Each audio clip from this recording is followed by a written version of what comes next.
بسم اللہ الرحمن الرحیم۔ اردو زبان کی دوسری کتاب سبق نمبر 31 یعنی لیسن نمبر 31 لکھنا پڑھنا۔ آج کا سبق علم کے تعلق سے ہے۔ ایک تو یہ کہ علم حاصل کرنا ضروری چیز ہے، یہ تو سب کو معلوم ہے، لیکن اس علم کا صحیح استعمال کرنا بھی ضروری چیز ہے۔ اور مصنف رحمۃ اللہ علیہ نے یعنی رائٹر نے اس سبق کے اندر 5 نکات ضروری طور پر بیان کیے ہیں، جس میں سے کہ حافظے کا نعم البدل، جیسے کوئی بھی معاملات یا کوئی چیز یاد نہ ہو تو اسے ہم اگر لکھ لیتے ہیں تو اس لکھنے کی وجہ سے یہ ہمارا کام آسان ہو جاتا ہے اور پرانی بات یاد رکھی جا سکتی ہے۔ دوسرا نقطہ ہے کاروبار اور حساب کتاب، تجارت کے معاملات کے لیے ضروری چیزیں لکھنا۔ اور کہاوت ہے ایک کہ پہلے لکھ اور پیچھے دے، بھول پڑے کاغذ سے لے۔ اور تیسرا نقطہ ہے جھگڑوں کا حل، دستاویزی ثبوت۔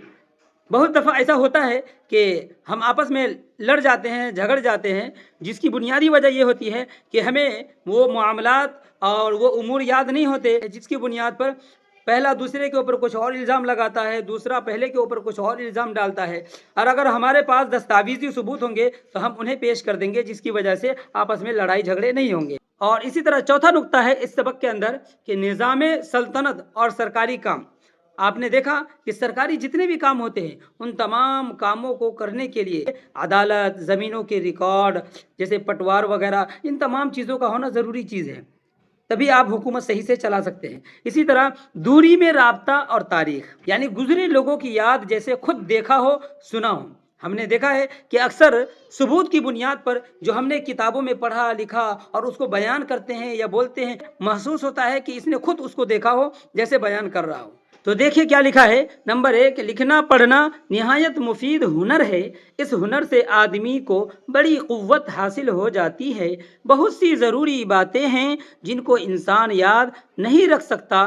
یاد کے نقصان کا علاج اسی ہنر سے ہو سکتا ہے۔ جو لوگ اس ہنر کو اچھی طرح کام میں لاتے ہیں ان کے تمام کام بہت خوبی اور آسانی سے انجام پاتے ہیں۔ نمبر 2، جو آدمی لکھنا پڑھنا جانتے ہیں وہ اپنی آمد و خرچ کا، لین دین کا، تجارت کا حساب کتاب لکھ لیتے ہیں۔ بنیوں کا قول ہے پہلے لکھ اور پیچھے دے، بھول پڑے کاغذ سے لے۔ اس لیے ہم سب کو چاہیے کہ معاملات کو لکھ لیا کریں تاکہ رجسٹر مینٹین ہونے کی وجہ سے معاملات ہمارے آپس میں اچھے رہتے ہیں۔ اور اس کا ثبوت قرآن پاک سے ہے، اسلام کی تعلیم ہے۔ دیکھیں آگے پڑھیں۔ نمبر 3، کبھی بھول چوک سے، کبھی بددیانتی سے آپس میں جھگڑا فساد ہو جاتا ہے۔ اس فساد کو مٹانے کے واسطے اقرار نامہ، پٹا، قبولیت، تمسک، بیع نامہ یعنی زمین یا جائیداد کی فروخت کی تحریر، وصیت نامہ لکھا جاتا ہے۔ نمبر 4 میں دیکھیں آگے کیا لکھا ہے۔ سلطنت کا کام بھی اسی ہنر سے رونق پاتا ہے۔ سزا، قانون، انتظام کے قاعدے، حق حقوق، مقدموں کے فیصلے لکھے جاتے ہیں۔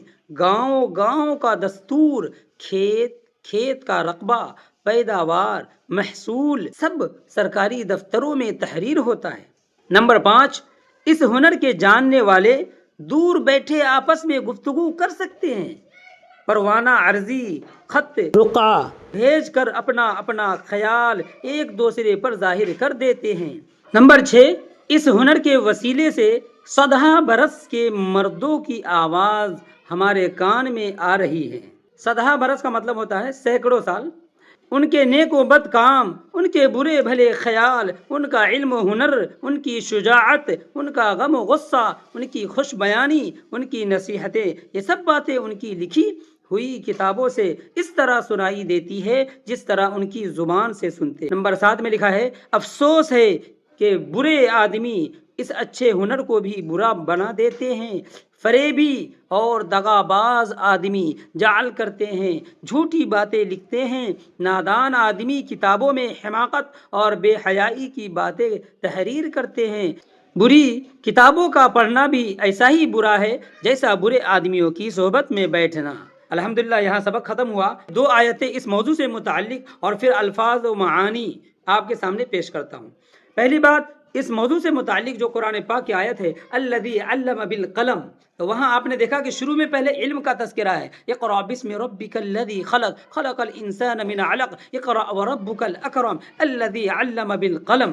تو قلم یہ لفظ استعمال کر کے اللہ تعالیٰ نے علم کو محفوظ کرنے کا، ریکارڈ کرنے کا اللہ تعالیٰ نے بہترین ذریعہ بنایا ہے۔ اسی طرح قرآن پاک کی دوسری آیت ہے، جو ہم معاملات کرتے ہیں، خرید و فروخت کرتے ہیں، بیع کرتے ہیں، کسی سے لین دین کرتے ہیں، تو ہم ان چیزوں کو، ان معاملات کو اگر ہم نوٹ کر لیں گے تو اس کی وجہ سے آپس میں کسی طرح کی بدگمانی یا پھر جھگڑے فساد نہیں ہوں گے۔ سورہ بقرہ کی آیت ہے، یا ایھا الذین آمنوا اذا تداینتم بدین الی اجل مسمی فاکتبوا۔ تو یہاں صاف صاف اللہ تعالیٰ کہہ رہا ہے، یا ایھا الذین آمنوا اذا تداینتم، اے ایمان والو جب تم معاملات کرتے ہو، لین دین کرتے ہو، تو ان چیزوں کو تم نوٹ کر لیا کرو، لکھ لیا کرو، فاکتبوہ، اسے لکھ لیا کرو۔ تو یہ تھی قرآن پاک کی دو آیتیں جن پر ہمارا عمل ہونا بہت ضروری چیز ہے۔ آخر میں الفاظ و معانی میں آپ کو بتا دوں، ایک لفظ آیا ہے مفید ہنر، اس کا معنی ہے فائدہ مند فن۔ ایک لفظ آیا بے نامہ، اس کا معنی ہے زمین جائیداد کی فروخت کی تحریر۔ اور ایک لفظ آیا اس میں تمسک، اس کا معنی ہوتا ہے قرض کا قانونی کاغذ۔ اور اسی طرح لفظ اس میں خوش بیانی، اس کا معنی ہے اچھی گفتگو کرنا۔ صدہا برس، اس کا مطلب ہوتا ہے سینکڑوں سال۔ اور یہ لفظ دیکھیں جعل، اس کا معنی ہوتا ہے دھوکہ دہی یا نقلی کام، 2 نمبر کام۔ اور اسی طرح حماقت، یہ لفظ آیا ہے اس کے اندر، اس کا معنی ہے بے وقوفی۔ اور آخر میں ایک لفظ استعمال ہوا شجاعت، اس کا معنی ہوتا ہے بہادری۔ تو آپ کو اگر ویڈیو اس طرح کی پسند آتی ہے تو پلیز برائے مہربانی صدقہ جاریہ سمجھتے ہوئے آپ ضرور اس ویڈیو کو آگے تک شیئر کریں اور خود بھی سبسکرائب کریں۔ اللہ تعالیٰ آپ سب کو خوش رکھے، آباد رکھے۔ جزاکم اللہ خیر۔ السلام علیکم ورحمۃ اللہ وبرکاتہ۔